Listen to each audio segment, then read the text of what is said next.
Okay, so you know that feeling, right? Like when you're walking back to your car later, just like when you're out and about and you get that like little shiver of, what if something happened? Like, could I actually handle myself? Yeah.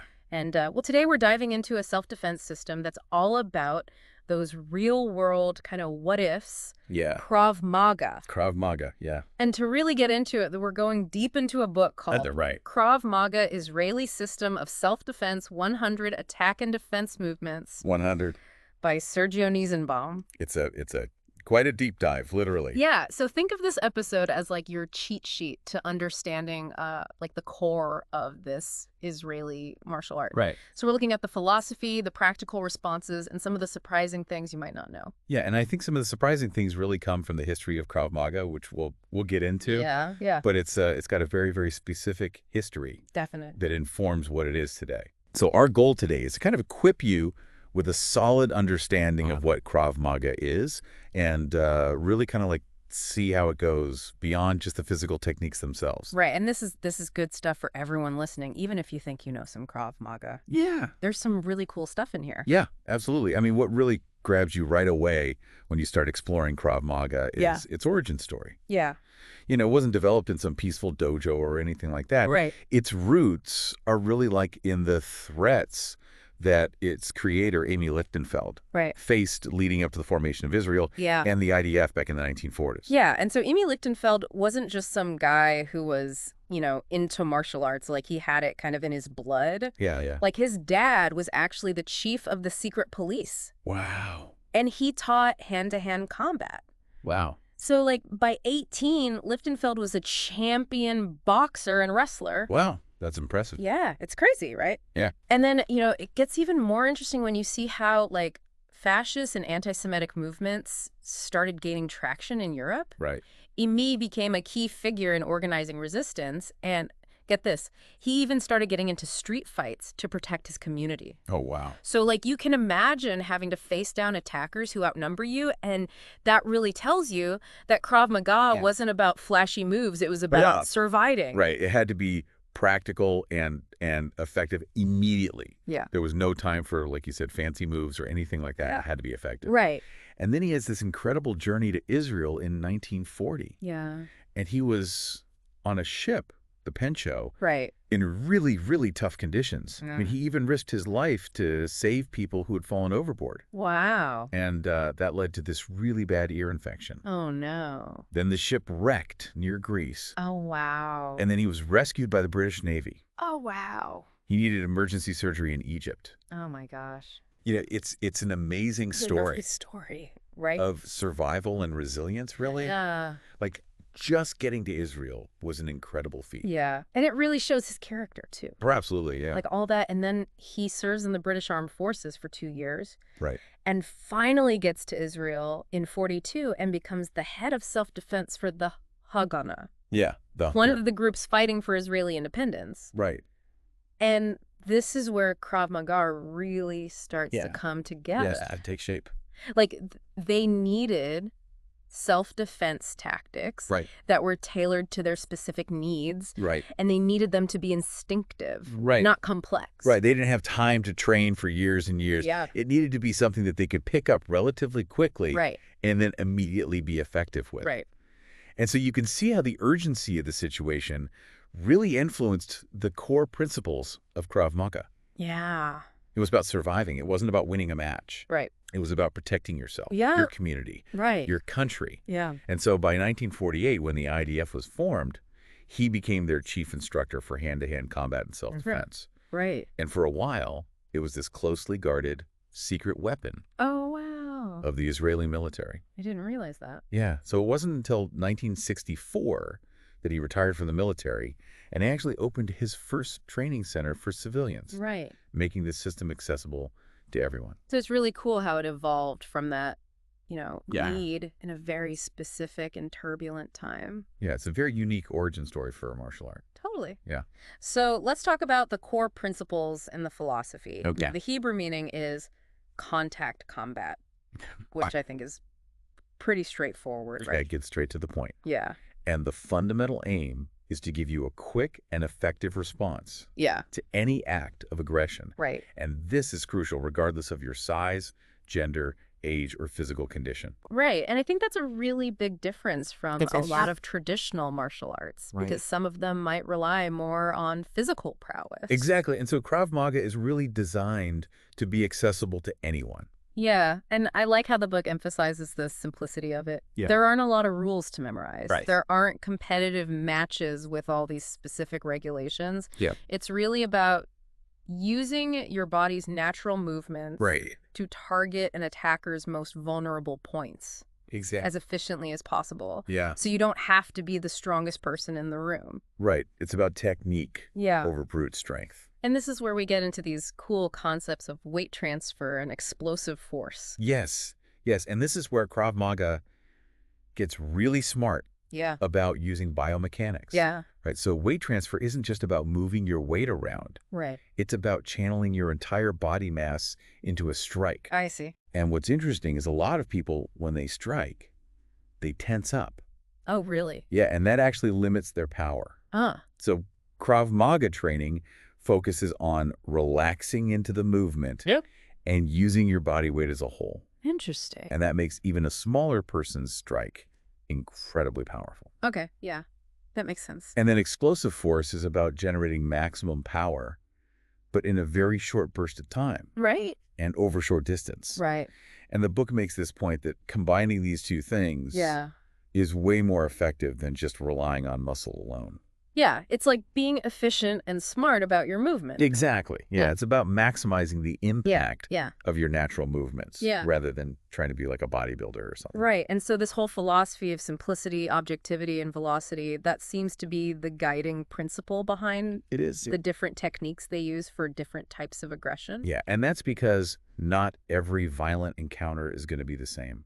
Right. So Krav Maga tries to equip you with this range of reactions that are practical Yeah. and effective Right. for all sorts of potential dangers. Yeah. It's a really well-rounded system. It is, yeah. And it's cool how they emphasize integrating speed, agility, and strength into one movement. Yes, yes. Yeah. It's not about Feel it. separate components. Right. It's about a unified action. Right. And, the training itself is designed to make these reactions instinctive. Yeah. So they use realistic attack scenarios. Right. Students learn the physical techniques, Yeah. but they also develop greater emotional control Right. and improve their physical conditioning. Right. So it's a more holistic It is. kind of approach. Yeah. And as you become more proficient, Yeah. your self-confidence increases as well. Right. Because it's not just about being able to fight. Yeah. It's about being able to handle yourself in a situation. And that's a big difference. Exactly. So how does all this training and philosophy translate into your daily life outside of a training environment?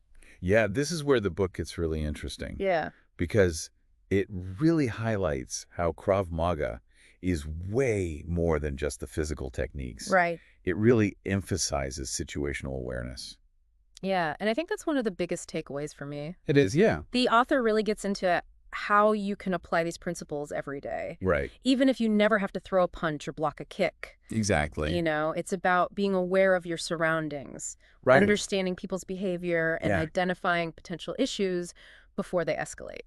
Yeah, and he uses these really relatable examples like, Yeah. a woman who's so focused on finding her keys in her purse Yeah. that she's totally unaware of what's going on around her. Right. It's like we're all in our own little world sometimes. We are, yeah. And so she's an easy target. Right. And so the book really pushes this proactive prevention idea. Yeah. Like, have your keys ready before you leave the building. Be aware of the people between you and your car. Yeah. Don't unlock your car doors from a distance Yeah. because that can signal that you're coming. Right. And of course, how many people do we see walking around staring at their phones Oh, yeah. or with their noise-canceling headphones, Yeah. totally detached from their surroundings? Yeah. It's almost like we're asking for trouble sometimes. Yeah, it's like we're not even in the real world. Yeah. And so the book argues that by cultivating this awareness, you can actually prevent a lot of problems from ever happening. Yeah. Because you're being proactive instead of reactive. Exactly. Yeah. And this becomes a core part of your development in Krav Maga. Yeah. It's not just about learning how to fight. Right. It's about learning how to think. Exactly. Yeah. It's about developing the mental acuity to size up a situation. Right. and make a smart decision. And sometimes a confident glance can be enough to deter someone. Exactly. Yeah.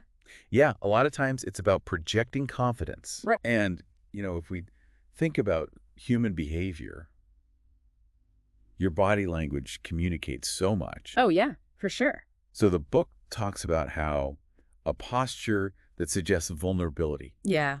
like hunching over, slumped shoulders, avoiding eye contact, Right. they can unconsciously tell a potential attacker Yeah. that you're an easy target. Yeah. But the self-assurance that you build through Krav Maga training Right. can lead to a more upright and assertive posture. Right, because you're not coming across as a victim. Exactly. Yeah, you're Yep. not Yeah. you're not projecting weakness. And the book uses a really great analogy with animals in the African savanna. Oh, like yeah. the lion's confident stance Right. versus how smaller prey animals are always scanning and alert. Yeah, they're always on edge looking Yeah. for danger. And that really shows how having that confident body language Yeah. can deter attackers. Exactly. Yeah, it's like a natural defense mechanism. So it really makes you think about your own posture when you're out. It does, yeah. Like, are you unknowingly making yourself an easy target? Yeah. Or are you projecting that don't mess with me vibe? Right? Do you look like you know what you're doing? Right. Yeah. And then the book gets into this question of fear, which is something that everyone experiences in dangerous situations. Totally. It's natural to feel fear. It is. Yeah, it's a survival mechanism. Oh, right. It's hardwired into us. Yeah. So it's not about trying to become fearless, Yeah. which is impossible. Right. It's about learning to recognize how your body reacts to danger. Right. The adrenaline rush, the heightened senses, the racing heart, Yeah. and learning to control that fear Right. so it doesn't paralyze you. Yeah, you don't want to freeze up. Exactly. And the book makes the point that understanding those reactions can actually be helpful Yeah. because they're preparing your body to either escape or react when you Yeah. need to. Right. So it's about harnessing that energy. Exactly. Yeah. Yeah. So you have the self-defense techniques, the mental preparedness, Yeah. and the ability to manage your fear response. Right. And that's the ideal state It is, yeah. for someone practicing Krav Maga. Yeah, that's like the trifecta of Yeah. Krav Maga right there. Now let's switch gears a bit and talk about the cool stuff. Okay. The everyday objects and self-defense. Yeah. Yeah, this is where it gets really practical Yeah. and kind of ingenious. Yeah, I love this part of the book. Yeah, because in real life, you're not always going to have like a weapon or a specialized tool. Right. So the book says almost anything around you Yeah. can be used for defense. Like what? Your keys, a pen, your bag, your phone, Yeah. even a chair or something you find on the street. Yeah. These can all be used to protect yourself. And so how do they break that down? So they say there are three main ways to use these things. Okay. One is to attack, Right. two is to use as a shield, Right. and three is to create a distraction. Gotcha. So for example, you can use your keys in a hammer fist strike. Okay. You can use a bag or a chair to block a punch. Right. And even just throwing your keys at an attacker can distract them long enough for you to react or escape. Oh, that's a good idea. Yeah, it's all about using your environment to your Yeah. advantage. Right. And the book even has specific exercises for this. Oh, cool. Yeah, like exercise 16 is about that forward hammer strike with your keys. Okay. And then exercises 98 through 100 Okay. are all about defenses using objects. Right. So it really encourages you to think outside the box Yeah. and identify things in your everyday life that can be used for self-defense. And I think that's so important because it gets you thinking proactively right. It does, yeah. Yeah, it makes you more aware of your surroundings Yeah. and more resourceful. Okay, so the book has 100 illustrated attack and defense movements. It does, yeah. It's a very visual guide. Okay, so obviously we can't go through all of them, Right. but can you give us a taste of some of the fundamental exercises? Yeah, so it starts with basic stances, Okay. like the regular stance, Right, which right. is like your basic attacking posture. Okay. And then it goes into strikes like the left and right boxing strikes, Okay. which are aimed at the central mask of the face. Okay. So the eyes, nose, and mouth. Right, the most vulnerable areas. Exactly. Those are your primary targets. Okay. And then there are also things like lower and upper sickle boxing strikes, Right. hook boxing strike, Okay. all sorts of elbow strikes, Nice. forward, downward, outward, backward, sideways, upward. So basically a full range of Yes. elbow Good, technique. very comprehensive Yeah. system. Yeah, it sounds like it. Yeah, and then you have your hammer strikes and knife hand strikes, Right. which are both inward and outward I see. motions. Okay. And then one of the really core techniques is the 360 defense. Okay. What is that? So the 360 defense is all about protecting your head and body from attacks Right. that are coming from all directions. Right. 360. Yeah. Exactly. And it's usually followed immediately by a counterattack. Right. So again, you're defending and attacking at the same time. Which is a key principle. Right. Exactly. Yeah. Yeah. So they also have new strikes, regular kicks, which are usually aimed at the groin, Okay. regular kick upwards, which can be used against a knife attack Right. to target the chin or the armpit, Oh, wow. and then regular kick backwards, sickle kick, heel kick, Okay. and those are often aimed at the knee. Okay, so what about defenses against, like, choke holds and grabs? Yeah, so the book has a lot of exercises for defenses against chokes. So Yeah. from the front, the rear, and the side. Right. They outline techniques to break free Right. and counterattack. Yeah. And then they also have hand releases, which are for when someone grabs your arms, Gotcha. and they emphasize speed there Right. and being able to strike back immediately. Right. And of course, they have defenses against stick attacks. Okay. And these focus on deflecting or absorbing the impact. And then controlling the weapon. Oh, And yeah. neutralizing the attacker. So you're basically disarming them. Exactly. Yeah. And given the history of Krav Maga, Yeah. it's not surprising that they have a whole section on defenses against Yeah. knife attacks and threats. And that's a really scary situation to be in. It is, yeah. It's Yeah. one of the most dangerous situations you can find yourself in. And so they emphasize creating distance, Right. deflecting the blade, and controlling the attacker's arm. Exactly, yeah. It's Yeah. all about minimizing the risk to yourself. Right. And within the knives defense section, they talk about this concept of safety perimeters. Yeah. Okay. So thinking in terms of short, medium, and long distances Right. and how different strikes work best at different ranges. Right. Like a long kick wouldn't be practical Exactly. if someone was right up on you. Yeah, so if someone's really close, you'd use something like an elbow or a knee strike. Right. And then the book also has this detailed list of sensitive and vital points. So these are the points on the body that Krav Maga techniques are designed to target. Okay. Give us some examples. So things like the instep, the knees, the groin, Okay. the sternum, the ribs, the kidneys. Ouch. Yeah, the mouth and nose, the eyes, the ears, Okay. the trachea, the temple bone, the Ugh. shin bone. All those weak points. Exactly. Yeah. Yeah, and the goal is to create immediate incapacitation. Right. You want to end the fight as quickly as possible. Exactly. So Yeah. you can escape. Right. And so you really get a sense of how practical and targeted these techniques are. Yeah. It's not about being flashy or anything. Yeah. It's about being effective. Now, it's important to note that the book does say It does, yeah. that it's not a substitute for actual hands-on training with a certified instructor. Yeah, the author's very clear about that. Yeah. He says this is a resource, Right. but it's not a replacement Right. for actually working with someone who knows what they're doing. Right. And I think that's important for everyone to remember. Yeah. Yeah, you can't just read a book Yeah. and become a Krav Maga expert. You need that hands-on experience. These two, yeah.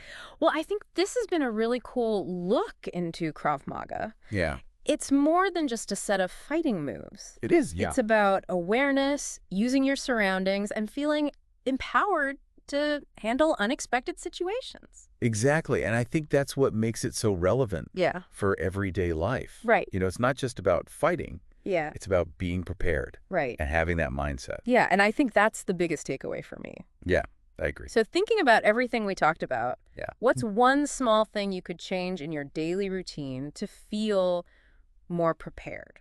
Yeah, that's a great question. And beyond the physical stuff, Yeah. how can you adopt that mindset of simplicity, objectivity, and decisive action Right. in other areas of your life? That's a great question for everyone to think about. Yeah, it's really thought-provoking. It is, yeah. So if you're interested in actually learning Krav Maga, Yeah. find a certified instructor Yeah, definitely. and get some hands-on training.